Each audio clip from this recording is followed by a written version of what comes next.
Hello everyone and welcome back to the Common Sense Crypto channel. As with you always, this is Rich doing another video today on XRP.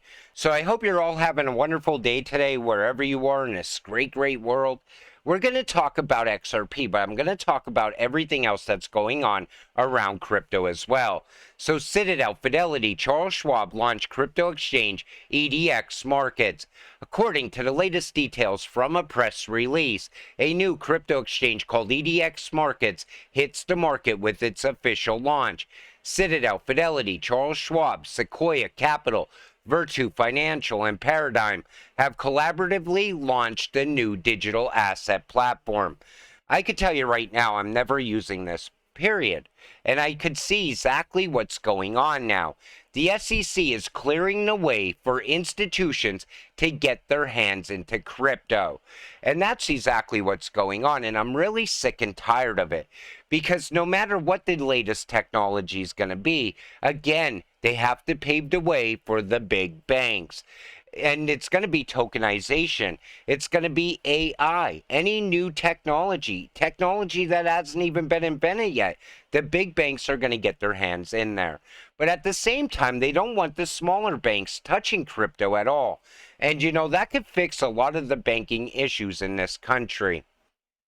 So Germany's largest banking institution, Deutsche Bank, reportedly applied for a digital asset custodial license from BaFin on June 20th. Now, overseas, they don't care that the banks are getting involved with crypto. They see the value in it. Those countries, they want to push ahead with innovation. Here in the U.S., not so much. But almost half of Germans to invest in crypto. When I read that, I was surprised by that. And I thought to myself, you know, think about it here in the U.S. All of a sudden, the bank offers crypto. A lot of younger people would definitely be on board with that. But then think about how the bank could leverage crypto in the future, you know, or maybe allow you to use your crypto as collateral to buy a house and maybe pay it off with passive income from another crypto. There's so many opportunities for the banks.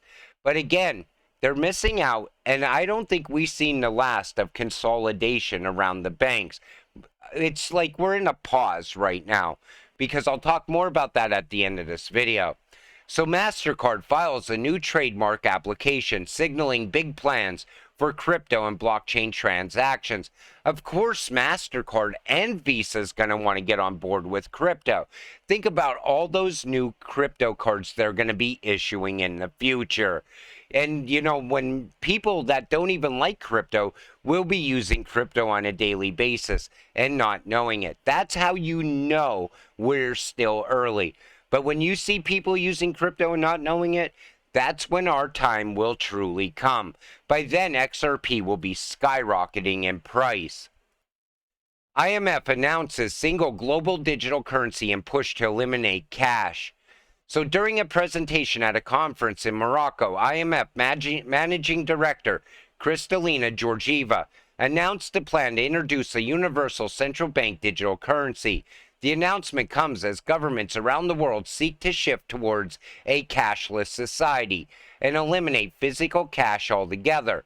According to Georgieva, the IMF plans to roll out one single digital currency that will be accepted globally in an effort to connect countries and make transactions fairer. That's never going to work, and I can tell you right now why. Because China wants to have their own currency. Russia, they want their own currency. The U.S. will want their own currency. They push as hard as they can to get a one world currency, but I don't see the countries falling in line with it. And that's the need for XRP, that trust layer, the bridge in between the U.S. and China, the U.S. and Russia, the U.S. and any other country that's out there. That's the future. But the IMF, they are trying to come up with one world currency. They're on board with the World Economic Forum as well. Is XRP becoming world's leading platform for CBDCs? XRP appears to be emerging as the world's leading platform for central bank digital currencies. As we explore the potential models for these CBDC platforms XRP is designed as a private settlement asset, and marketplace provides some compelling advantages, according to the IMF. And we know the IMF absolutely loves XRP. They love that technology. But here's the big question. Say CBDCs fail, because they can. We see it happening right now in other countries. What if it's a total failure? Then what? Would XRP go to zero? Absolutely not. It would still grow out, and it would still move money on a daily basis. They would just revert back to the old system, and then most likely devise a new plan forward. But again, I don't know how if CBDCs are going to be successful or not. But from what we're reading, every so often you see this country went live with their CBDC, and within a few weeks it's not gaining traction. And here in the US, we have politicians and states fighting back against CBDCs at the same time. So the IMF introduces new payment platform compatible with Ripple. Now, when this was first announced earlier today, it's called the XC platform. People were already calling it the XRP and Ripple killer. And it had nothing to do with anything. It actually ties in with Ripple and Stellar XLM. But do you see what I mean? Any time there's even anything announced about cross-border payments, that's it. This is what's going to kill XRP. I don't know if people want XRP to die off or what, or they just hate XRP that much. So the XC platform, as it's been tagged, would utilize a single ledger to report CBDC transactions, programmability, and improve information management. The new platform is compatible with tokens like Ripple, XRP, and Stellar XLM. Notably, a fintech note has been released by the IMF detailing its design and governance. So there you have it. And I always said it, Stellar and Ripple are going to work together in the future. XRP and XLM are not fighting each other. Later, you'll see XDC tied in here. Then you'll see Algo tied into this as time moves into the future. But I think the first two big movers are going to be XRP and XLM. But that comes down to whether trade goes fully digital or not first. Because if trade goes full digital right now, XDC will be the first mover in the market. Montenegro partners with Ripple for stablecoin pilot project. And we knew this was going on as well. So Ripple will collaborate with Montenegro to develop a digital stablecoin for the country. The team at Ripple will be working with Montenegro's central bank as part of a digital token pilot project.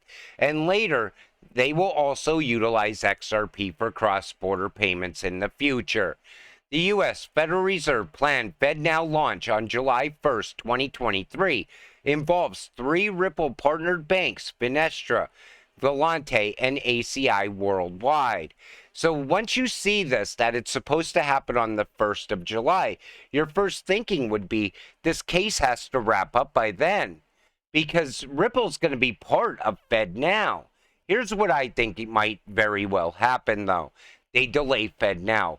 Maybe they say it's not ready yet, or they got ahead of themselves, so they have to delay it into the fall for some reason or another.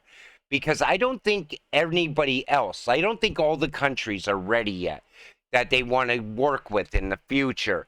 I think that's going to come over time. So I think everything will get delayed, or maybe you'll see a politician come out with some kind of bill to put a pause on FedNow until they get all the details, something like that. You never know. But anyway, I'm getting ahead of myself. So say Ripple does get the settlement before July 1st, then maybe FedNow could go live. So we have to wait and see how it all plays out. But a lot of people feel that way. They think that if FedNow is to go live on the 1st of July, that Ripple already has to have that judgment in their favor. So interesting, Apple News usually pushes MSM News to my phone. They just pushed this article to my phone. And this is absolutely huge. So according to new updated stats compiled by the Federal Reserve Economic Data FRED system, $79.16 billion exited American bank accounts from the start of the month through June 7th. The deposit flight is a big reversal after 2 weeks of inflows into the system. And in the last year, 803.73 billion has been drained out of customer accounts. U.S. banks now have a total of 17.20 trillion in deposits. The money's leaving the banks because people are starting to wake up. That system's dated. People are fed up with that system. It's not making them any money anymore. Now they're looking for better places to make money off of their money. Because if you want financial freedom, you have to put your money to work for you. You can't just throw it in a savings account and say, well, once I hit, $500,000 in my savings, then I could retire comfortably.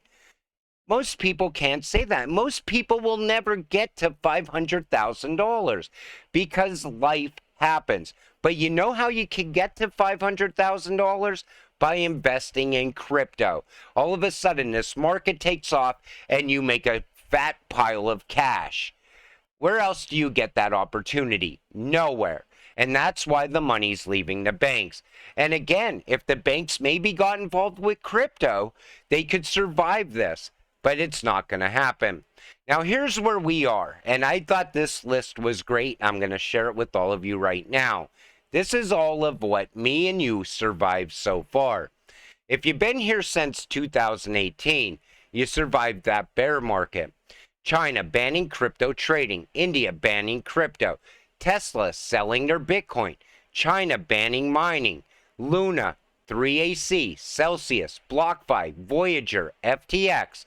Andre leaving Phantom, EU MiCA regulation, the NYAG against Qcoin, the USDC DPEG, AI. Well, we don't know if we survived that one yet. We'll have to wait and see how that plays out. This could be a Terminator situation in the future. The great crypto banking attack in the US.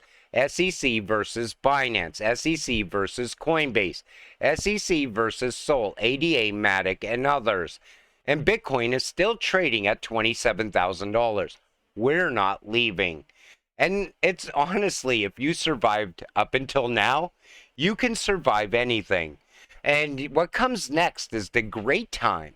The time where we're rejoicing on how high our XRP is going in price. And I want to share that with all of you. That's exactly what this is all about. I cannot wait until that moment happens. And you could see it all coming together right now. I showed it to you in yesterday's video, how I think the U.S. is already built out. I think everything is already put in place. And now Ripple's expanding in other countries, getting everything put together there. Same thing with Swift. Swift is moving throughout the world also, putting in, new technology in place. But we're getting there little by little. So now's the time we stay patient, stay positive. We'll get through anything. With that said, I'm going to wrap up this video. I want to thank you all for watching. I appreciate all of you. I'll see you in the next one. Have a great night.